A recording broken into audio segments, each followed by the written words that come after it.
For example 1 here, we are going to write the slope-intercept form of the equation of the line through the given point with the given slope. Once the equation is solved, then we're going to graph the equation. That is a big, long, jumbled up mess of directions. Reason being, that is what you are unfortunately going to see on Keystones and on standardized tests. Now, let's break this down. Let's simplify it because I understand there's some confusion about the lesson from Monday. So, writing the slope-intercept form of the equation of the line. All that translates to is, with this given information, that point and that slope, we want to write the equation of a line, which is, write the equation of a line in slope-intercept form, which is y equals mx plus b. So, m, remember that represents your slope, and b is your y-intercept. M tells you how much your graph is moving, up or down. B tells you where your graph begins along the y-axis there. So if I'm given the point 3, -1 and a slope of -2, well, my point is xy. So that means I can take 3 and substitute it in for x here. I can take -1, substitute it in for y, and now all we need is m or b, and we're going to be able to figure out our equation. Well, good news is you have a slope of -2. So that means we're going to take -1, replace it for y there, equals -2 times 3 plus b. This -2 came from right there. That -3 is the x value from your point. So, now that we have this, we're just going to solve for b there. So that means we do -2 times 3. We get -6 plus b. And then we add 6 over to get b all by itself. So we have a y-intercept of 5. Now, we are trying to find the equation of a line, which means now that we have b, and now that we're using the same slope, we have to just write the general equation of a line.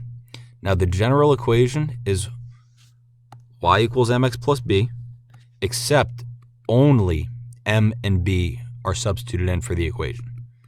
So that means we're only including our slope, and we're only including our slope as well as your y-intercept there.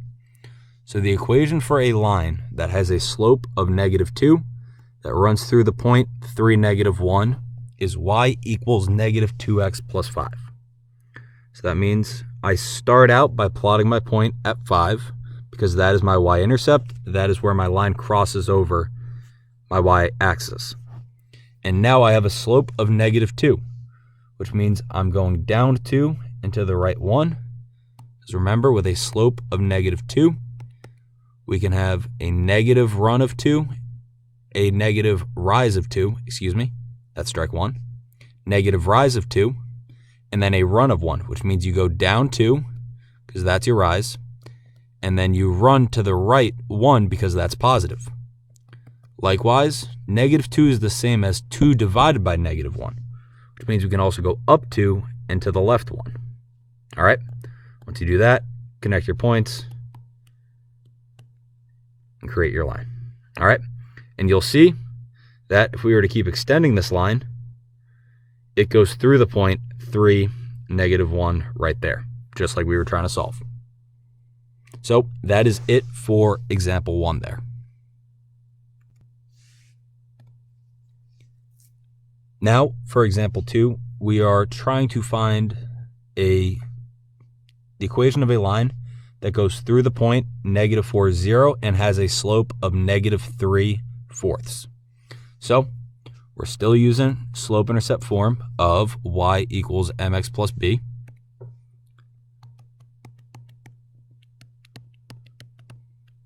And now, remember, -4 is x, 0 is y, and then we have a slope of m.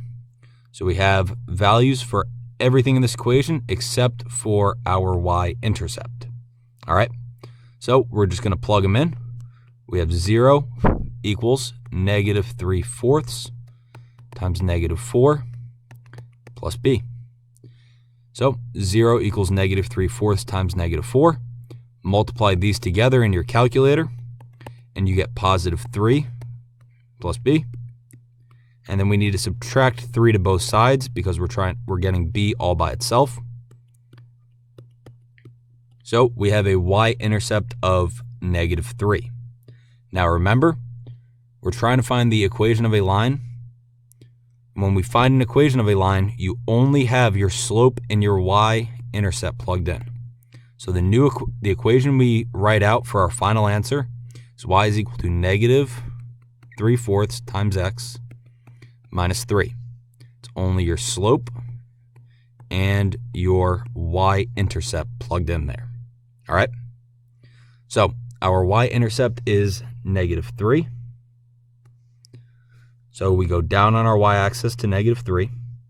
And now y is equal to negative 3/4. So that means you can go down 3 and then to the right 4.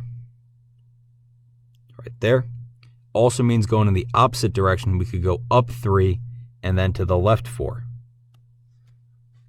So because it is negative, it is decreasing. Because it is a negative slope, it is decreasing from left to right, like this. And we have a slope of negative 3/4, and it goes through the point, negative 4, right there. So for number 3, try that out on your own. I'm sure this is going to be challenging. I'm sure this is going to be tough. I do not care if you get it right or wrong. Try your best, and if you're confused, you can also ask Mrs. Daniels for help.